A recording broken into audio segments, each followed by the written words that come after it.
nima gaping bor, qizil olmoqchimisan deb hech bo'lmasa ogohlantirmadi-da.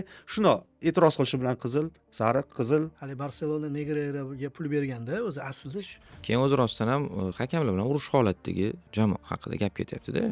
men Real futbolchilarini umuman oqlolmayman. Ya'ni kim? Hech kim oqlamaydi. Yo'q. Bu boshida Ya'ni Realni o'zi. Kecha Rodrigoga sariq berdi, baqirdi, yuzini kadrini ko'rsatyapti. 30 ta o'yinda gol urmagan bola shunaqa bo'lib qoladimi deb yozishdi-da. Fran bu yerda ahmoqlik qildi. Bundoq qildi.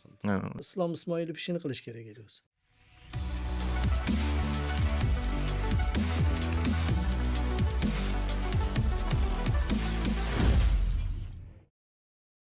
Assalomu alaykum do'stlar.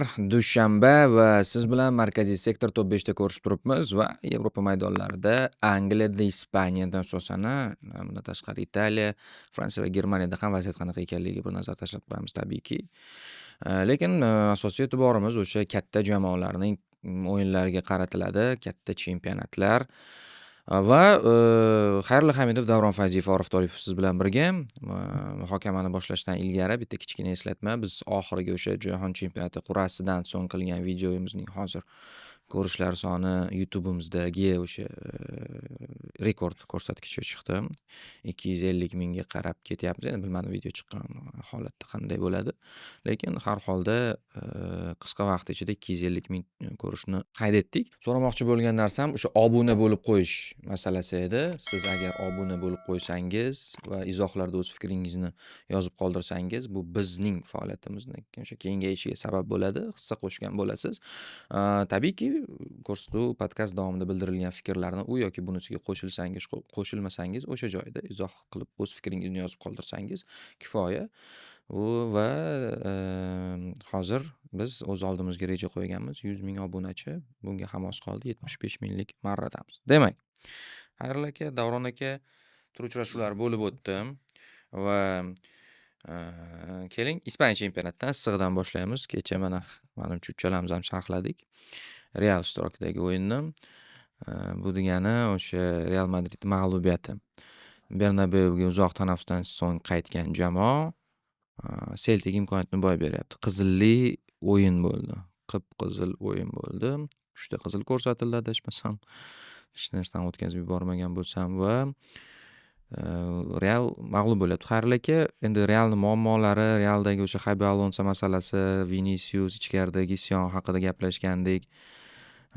U yangi rol topib beradi deb mana Ispaniya matbuoti yozgandi.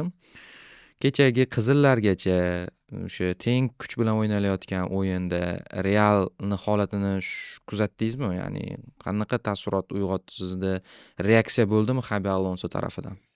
Realning umumiy muammolari va kechagi uchrashuvdagi muammolari menimcha bir-biridan farq qiladi. Ya'ni bitta uchrashuvlik bo'ladi-yu. O'sha uchrashuvdagi yo'l qo'yilgan xatolar desak to'g'ri bo'lardi. Kecha bitta uchrashuvdagi yo'l qo'yilgan xatolar turkumiga kiradi. Chunki asos tarkib chiqqanda o'zi menga hayron qoldirdi.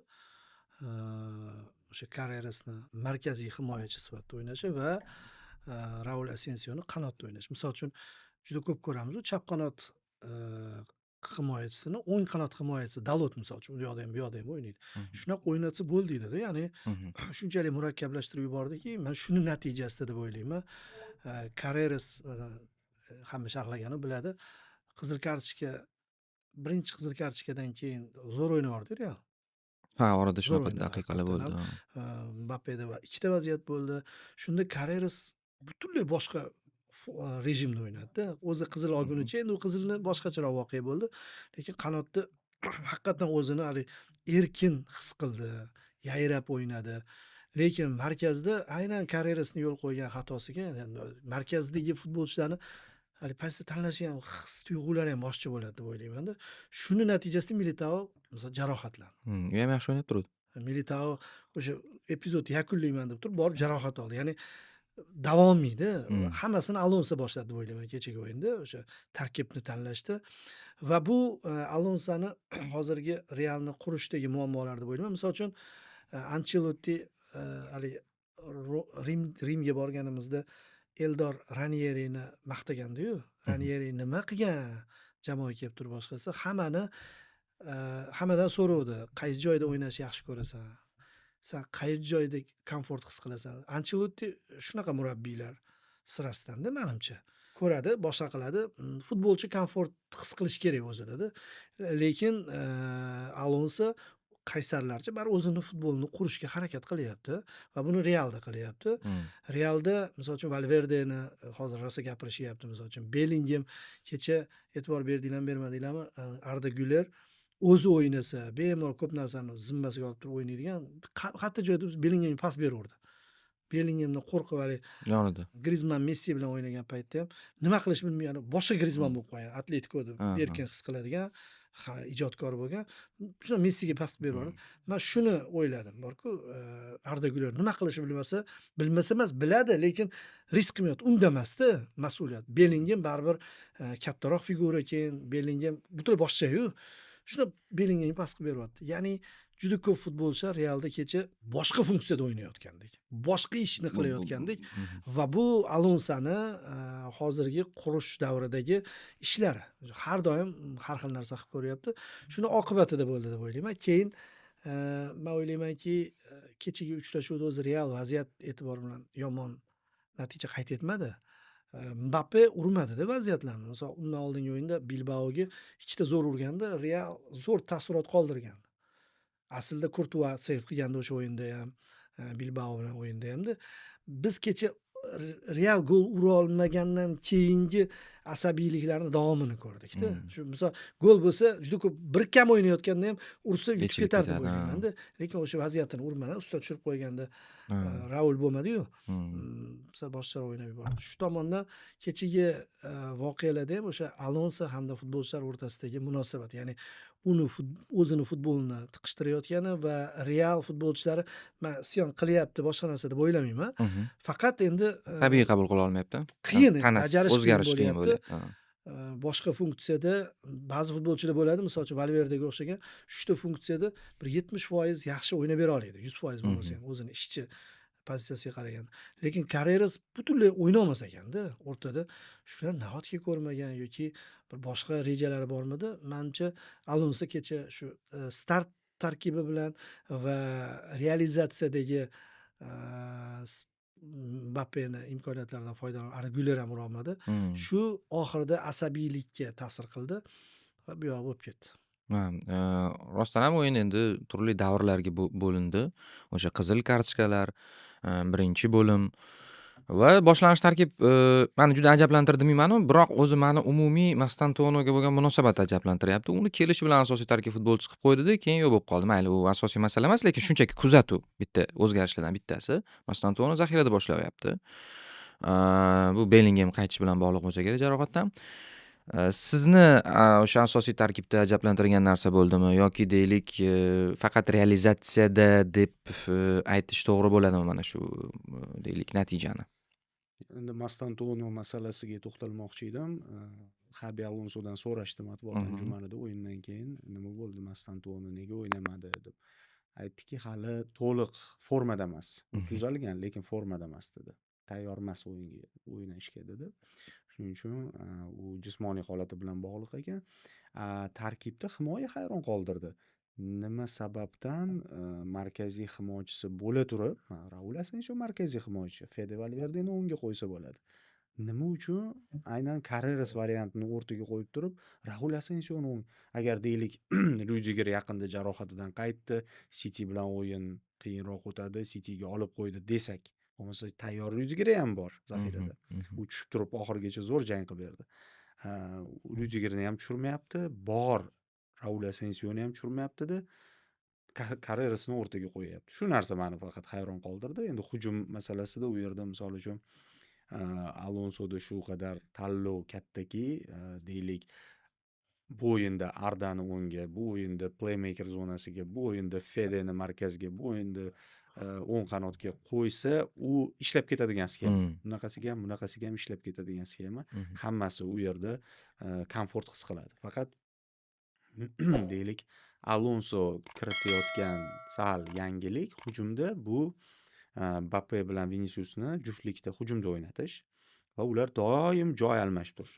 Mbappe ham chapga o'tyapti ba'zida, Vinicius o'ngga o'tyapti. Endi asosiy joylashuv Vinicius chapda Mbappe o'ngda, ikkita forvard. Mhm. Pastda bitta playmaker, tayanch zonasi va to'rtta himoya. Real qizil olgandan keyin 3 ta himoyachi, ikkita tayanch, 4 ta hujumchi bilan o'ynadi. Ya'ni yonib ketgan joyida Alonso risk qildi, lekin o'yindan oldin ehtiyotkorlikka urg'u berdi. Keyin yana bitta narsaki, birinchi taymni ko'proq Alonso boy berdi deb o'ylayman. Nimagaki jamoa tonus bilan o'ynamadi birinchi taym. O'zi ham Kamida tan o'zi imkoniyatlar. ham tan olyapti, aytyaptiki, birinchi taymda jamoam o'ynamadi. Sanda qo'lingda dunyoning eng qudratli jamoasi, hujum masalasida ham, potensial masalasida ham, talantlar masalasida ham.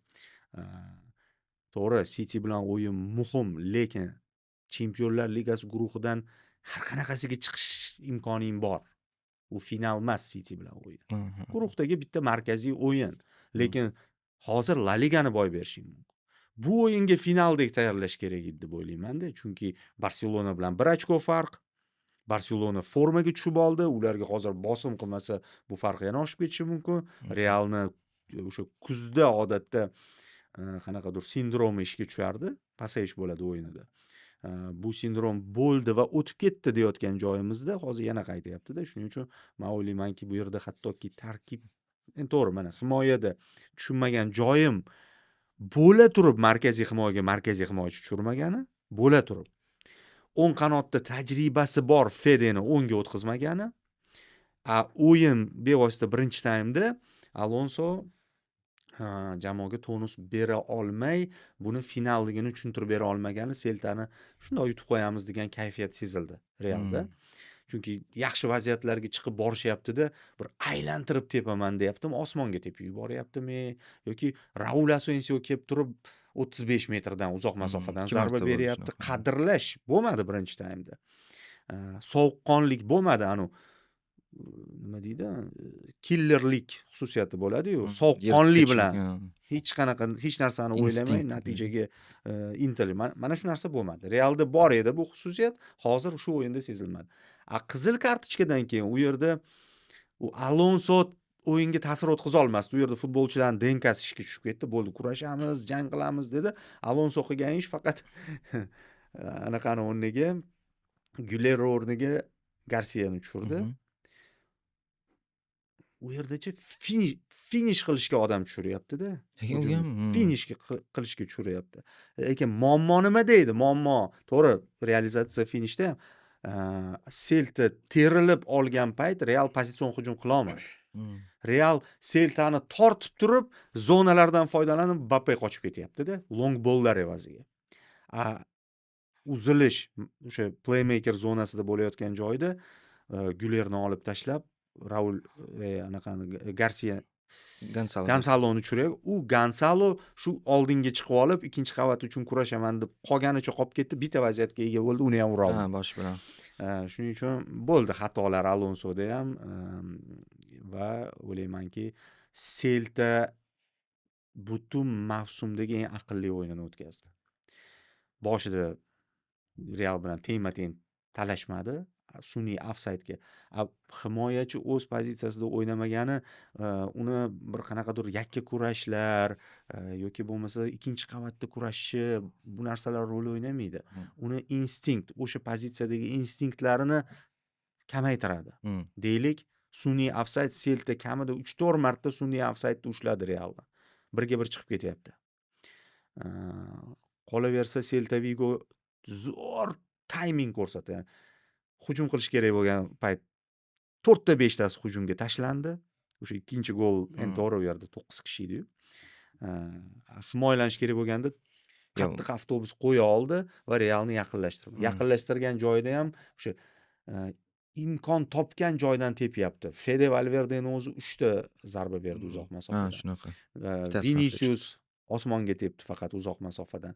Bitta Mbappeda sal o'sha darvozabon zonasigacha yaqinlashib turib zarba berish imkoniyati paydo bo'ldi. Ya'ni bu yerda Seltani ham yutug'i, o'zi Selta juda qiziq jamoa, 3 ta g'alabaga erishgan, uchalasi ham baribir pastroq darajadagi klublar bilan.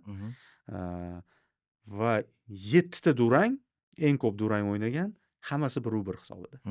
Bu o'yin ham 1-1lik edi-da o'zi. 1-0ligida Real bosib tashladi-yu hujum qilib. Keyin ikkinchi qizildan keyin sochilib ketdi o'yin. O'sha Bu ham 1-1 ga ketyapti. Nahot 8-mavsumda 8 o'rtada bitta mag'lubiyat tushib qolgan ekanda. Agar shu bitta mag'lubiyat bo'lmaganda, bu ham 1-2 hisobida mag'lubiyat o'tkazib yuborgan oxirida. U ham 1-1 bo'lganda 8 ta ketma-ket 1-1 natija ko'rsatgan dunyoda yagona bo'lardi. Andijonga o'xshab, Andijonning rekordi birinchi emas ekanda. Ha, yo'g'i, 0-0 mi? Ha, ularda 0-0, bularda 1-1, 4 ta 1-1, 1-2, 3 ta 1-1. Ha. Qoyil. Endi rostdan ham kecha Celta yaxshi himoyalandi, tartibli o'sha avtobus desa ham bo'ladi. Keyin haligi darvozaboni ham soniyalarini yutib, maksimal har tomonlama o'yinga endi nima qilish kerak bo'lsa, o'sha bosh murabbiy Giraldis yoki Giraldis mana shu yaxshi o'zi Realdan chiqqan ekan, Realda akademiyasidan chiqqan bola ekan. Aspasdan kichkina ekanda, 37 yosh ekan. Bunday qaraganda. Va oldi ochkoni, realizatsiya masalasi bor, ichkariga kirish muammo bo'ldi. O'zi ichkaridan yo'llangan bitta-ikkita zarbani eslash mumkin. Gülerning zarbasi, Mbappe, Vinicius ikkalasi yaratib berganda Güler ulgura olmay qoldi. Sizdan keyin bo'ldi vaziyatlari. Ha. Yaxshi. Keyin birinchi taymda Brian Saragosa degan futbolchisi vaziyatli yaratdi rosa. Haligi Kurtuaga birga bir chiqarib yubordi, Kurtua qaytardi. Shu Raul Asensio qanotdan bo'ldi. Ha, Raul Asensio juda ham o'ynadi, sirg'anib ketib tushib. O'zi keyin sirg'anish juda ko'p bo'ldi uchrashuvda. Sirg'anish yaxshi emas. hayron qoldirdi. Himoyachida shu Vaziyat bor, qanotda ha. yuguradigan futbolchi biladi qanaqa yugurishni. Shunaqa sezilib qoladi baribir. Lukas Vaskesdan boshqa. Qanotda o'yini chiqmagandan keyin o'rniga Fedeni baribir qo'ydi. Keyin Carreras ham chapga o'tib zo'r o'ynadi. Hali 3 ta himoyachi qolgan paytda. Qizilgacha Lekin shu Carrerasga berilgan qizilda menda faqat. Mana hozir shu qizillarni mana biz endi shu to'g'ri kirish qildik deb o'ylayman. Qizillar bilan boshlamadik. Masalan, nima deydi, sariq. Boshqa sabablari ham bor-da. Ha, shuni aytmoqchiman, ya'ni o'yinni tahlil qildik birinchi. Xabi Alonsoni xatolarini aniq qildik va endi men shunchaki qizildan boshlaganimizda men taxmin qilyapman-da munosabatni. Shuning uchun men endi lekin qizil ham uchrashuvda bo'ldi. Ha, qizil. Endi muxlislarni shunga o'rgatmoqchiman doim. Ya'ni qizil kartochka bo'lgan uchrashuvda undan avval bo'lgan vaziyatlar ham bo'ladi. Shuni birinchi muhokama qilib oldik. Mana endi qizillarga kelsak. Fran Garcia 63-65, ya'ni bitta epizod takror lavha namoyish etilgancha ikkinchisini olib qo'yibdi. haqli. Ha, mana shu masalasi.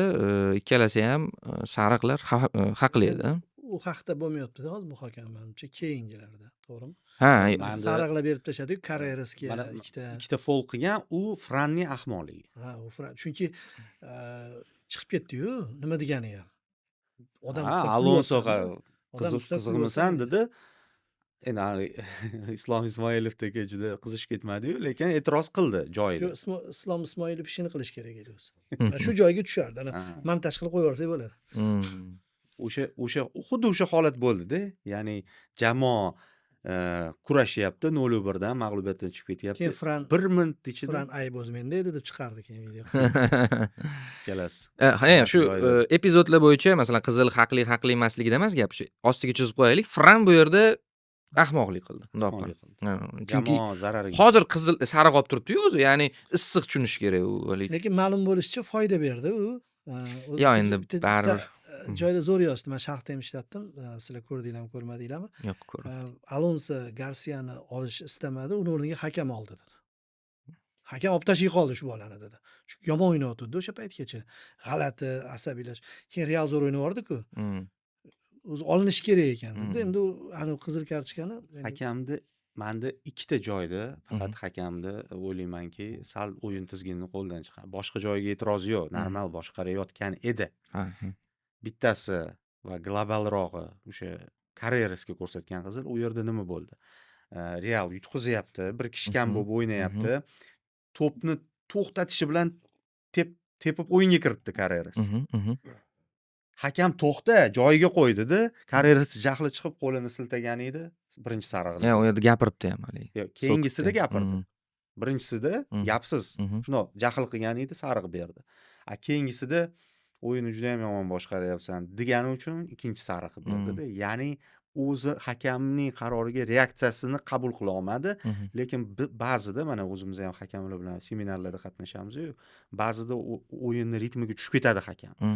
Kimdir qizishib ketganini ham o'zing bos, tushunib turmasan holatingni degan bir nima deydi, qoida kitob bo'yicha emasda, va maydonda kelib chiqayotgan emotsiyalarni his qila olish kerak deb o'ylayman. Kecha his qila olmadim. 9 kishi bu yutqazayotgan 0-1 bir kishi kam bo'lib o'ynayotgan jamoa yoki qat'iy kelib turib ana Kalina uslubida ba'zida shunaqa anaqa ham ishlatadi hakamlar. U bilan teng chiqib nima gaping bor? Qizil olmoqchimisan deb hech bo'lmasa ogohlantirmadi-da. Shuni e'tiroz qilishi bilan qizil, sariq, qizil, shunaqa va qizilni qaydnomasiga to'g'ridan to'g'ri deb yozibdi. Ya'ni ikkita o'yinga chetlatiladi degani bu. Yana ikkinchi epizod, xuddi shunaqa vaziyat. Carrerasga qarshi foul ishlatildi. Vinicius to'pni olib turib jarima maydonchasiga yorib kiryapti-da. Hakam hushtak chalib Carreras foulga to'xtatdi o'yinni-da. O'shanda boshlandi o'zi. O'shanda Xabi Alonso sariq oldi. Shunaqa. Ana o'sha ikkita epizodda hakam kitobi bo'yicha to'g'ri ishladi, lekin o'yinni anaqasini darajasini his qila olmadi. Hatto ikkinchisida futbolchi jiddiy jarohat oldi deb o'ylagan bo'lishi mumkin, to'g'ri. Ikkinchisida masalan 99% hakamlar davom ettirishga imkon beradi-yu, chunki to'p nazorat Realda. Realda edi, jarima maydonchasiga kirib borishi mumkin edi. Keyin Nodirbek Zarba ukamiz mana markaziy sektor operator, rejissyor, redaktor anaqalar yo'nalishlarda faoliyat olib boradi. Hozir yetib qoldi o'sha ketma-ket 3 ta o'yindan, 4ta o'yindan biri u hakam qizil ko'rsatadi. Ya'ni shunaqa moyilligi bor ekan o'zi. Qattiq qo'lroq ekan. Mana. Ko'p qizil ekranga. 5 ta ekan hattoki. Kechiga Real bilan qo'shilganda, demak, shu o'yingacha 4 ta ketma-ket. Shu davron, misol uchun Real futbolchilari shunga tayyorgarlik ko'rish kerak emasmi? Hali Barselona Negreiraga pul berganda o'zi aslida shuni nazarda tutgan. Haligacha shu aytiladi. Bizga nisbatan juda ko'p noto'g'ri hakamchilik qilishyapti. Biz hakamlarni o'rganmasak bo'lmaydi deb turib qilingan o'zi. Hozir endi boshqacha talqin. Hakamlar bilan ishlashni ham kiritish tayyorgarlik rejasiga. Hakamni bilib turib qilyapti-da. Kecha to'g'ri, men bu fikr to'g'ri. Yana qo'shimcha qilaman. O'sha Carreras to'pni o'yinga kiritishdan oldin 2 marta xuddi shunaqa Realni qaytardi. To'xtatib Realni boshqa joydan o'yinga kiritdi. O'sha Alonso sariq olgan vaziyat undan 5 daqiqa ham oldin bo'lgan. U endi Real potensial bir hujumini to'xtatib qo'ygan bo'lsa, noto'g'ri, unda his qilish kerak. Hali kelamiz sharhlagan edik-ku, Eldor to'xtatgan.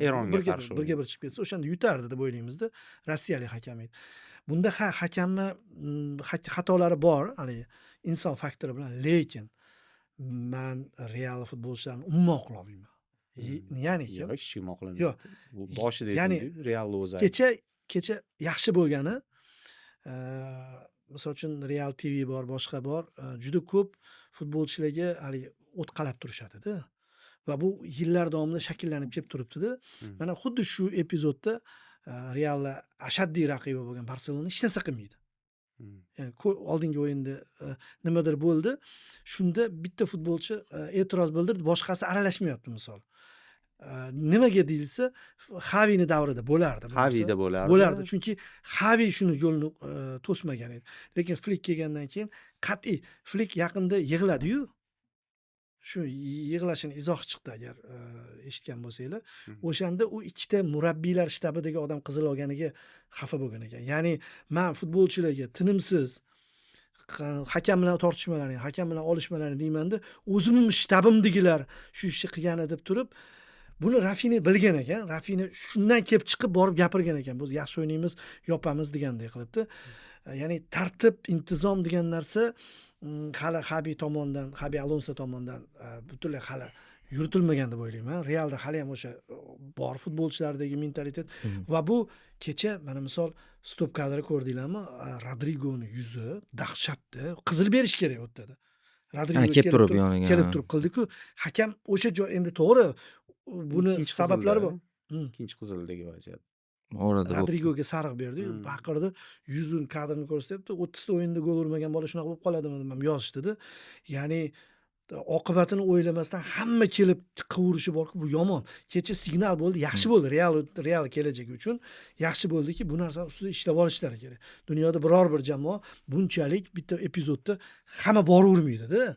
El Clasico mayli, ular azaliy dushman desak, bir-biriga yozishmalarining natijasida bo'ldi. Lekin kecha men Real o'yinchilariga hayron bo'lib turibman-da. O beradi, farqi yo'q. Hakam turibdi. Kimdir o'zini bor. Yaxshi Kurtuva bor. Kelib turib Kurtuva ajratib yurdi. Keyin shtabdan kimdir yugurib chiqib turib futbolchini oldi. Qarasa, hakam o'sha kursni ushlab olgan, o'sha darajada sarig'ini bermoqchi. Mhm. Yana sariq berardi, yana kelsa-da. Men ham Bilib aytdim hali bo'l qo'lingni tushirma hozir hammasi bu oldin joyda keladi. oqibatni o'ylamasdan shunaqa boraverish, bilmadim, hatto karyerasiga ham oqibatni o'ylamasdan qilish deb U o'ylayman-da. o'sha ikkinchi qizildan keyin bo'ldi. Real taqdirga tan berib, u yog'iga hali faqat agressiya bo'ldi Real Ha, tomonidan. yo, O'zini yig'ib ola Mana olmadi.